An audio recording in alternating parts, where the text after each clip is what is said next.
الحمد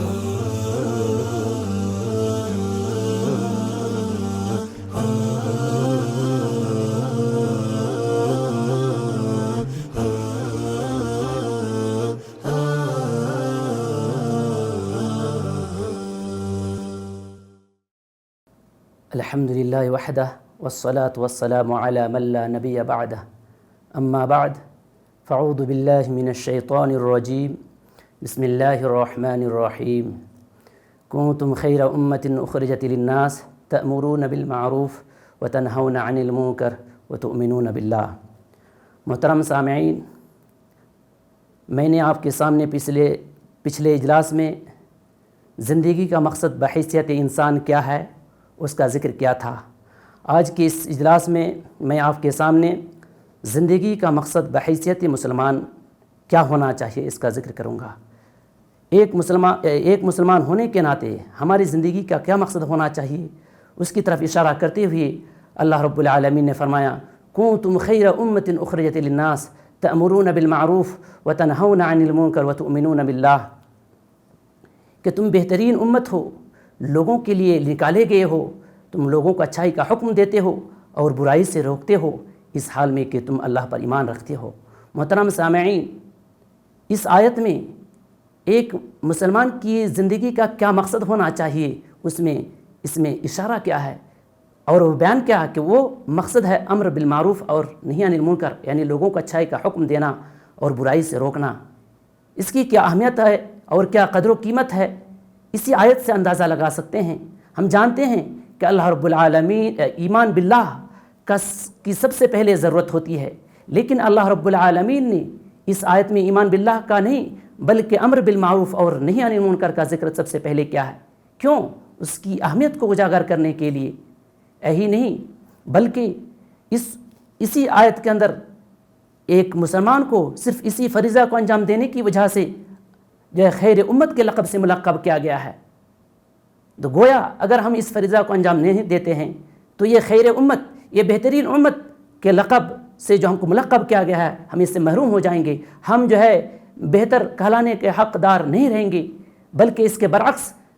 اس فریضہ کو انجام نہ دینے والوں کو گھاٹا اور نقصان اٹھانے والا قرار دیا گیا ہے۔ چنانچہ اللہ رب العالمین نے سورہ عصر کے اندر فرمایا والعصر ان الانسان لفی خسر الا الذین آمنوا وعملوا الصالحات وتواصوا بالحق وتواصوا بالصبر۔ قسم ہے زمانے کی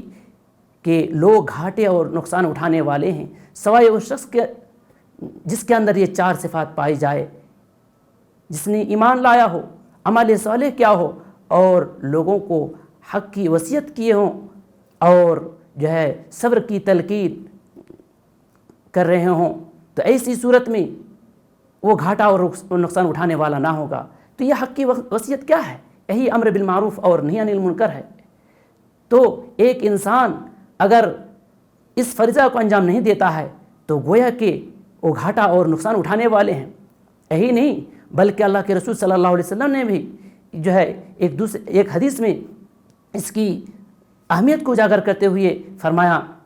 والذی نفسی بیدہ لتأمرن بالمعروف ولتنہون عن المنکر او لیوشکن اللہ ان یبعث علیکم عقابا منہ ثم تدعونہ فلا یستجاب لکم،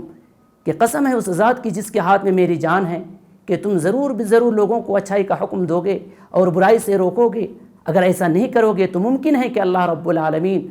جو ہے اپنی طرف سے تم پر عذاب مسلط کر دے، پھر ایسی صورت میں تم اللہ سے دعا کرو گے تو تمہاری دعا قبول نہیں ہوگی۔ محترم سامعین، اس کی اہمیت کا اندازہ اس امر بالمعروف اور نہی عن المنکر کا کیا مقام و مرتبہ ہے کہ ایک انسان، ایک مسلمان اگر اس فریضہ کو انجام دیتا ہے تو اس کو بہترین امت سے ملقب کیا ہے۔ اس کے برعکس اگر وہ اس فریضہ کو انجام نہیں دیتا ہے تو اس کو گھاٹا اور نقصان اٹھانے والا قرار دیا ہے۔ تو حدیث میں جو ہے اس کو عذاب کی دھمکی دی گئی ہے، بلکہ اس کے ساتھ ساتھ ایسی صورت میں دعا قبول نہ ہونے کی بھی جو ہے دھمکی دی گئی ہے۔ اور ایک دوسری حدیث میں اللہ کے نبی صلی اللہ علیہ وسلم نے فرمایا من راء منکم منکرا فلیغیر بیدہ فإن لم یستطع فبلسانہ فإن لم یستطع فبقلبہ وذلک اضعف الایمان، کہ تم میں سے جو کوئی برائی کو دیکھے تو اسے چاہے کہ وہ ہاتھ سے روکے، اور ہاتھ سے نہ روک سکے تو کم سے کم وہ زبان سے روکے، زبان سے منع کریں، اور اس کی بھی طاقت نہ رکھتا ہوں تو کم سے کم اپنے جو دل میں اس کو خراب جانے۔ محترم سامعین، اسی اہمیت کے پیش نظر حضرت لقمان علیہ السلام نے اپنے بیٹے کو وصیت کرتے ہوئے فرمایا، یا بنی اقم الصلاۃ وامر بالمعروف وانہ عن المنکر واصبر علی ما اصابک ان ذلک من عزم الامور۔ اے میرے پیارے بیٹے، نماز قائم کرنا، لوگوں کو اچھائی کا حکم دینا اور برائی سے روکنا، واصبر علی ما اصابک، اور اس راہ میں جو ہے چونکہ نماز قائم کرنا، لوگوں کو اچھائی کا حکم دینا اور برائی سے روکنا یہ ہمت والے کاموں میں سے، اس میں مشکلات کا سامنا آ سکتا ہے، اس لیے اس راہ میں اگر کوئی مشکلات آئے تو صبر کرنا، ان ذلک من عزم الامور، کیونکہ یہ بہت ہی ہمت والا کاموں میں سے ہیں۔ محترم سامعین، اس طرح ہم قرآن و سنت کی 20 نصوص ہے جس سے اس امر بالمعروف اور نہی عن المنکر کی اہمیت کو اجاگر کیا گیا ہے۔ اللہ رب العالمین سے دعا ہے کہ ہم ایک مسلمان ہونے کے ناطے ہماری ذمہ داری بنتی ہے کہ اس فریضہ کو انجام دیں۔ اللہ رب العالمین ہمیں اپنی اس ذمہ داری کو نبھانے کی توفیق عطا فرما، آمین۔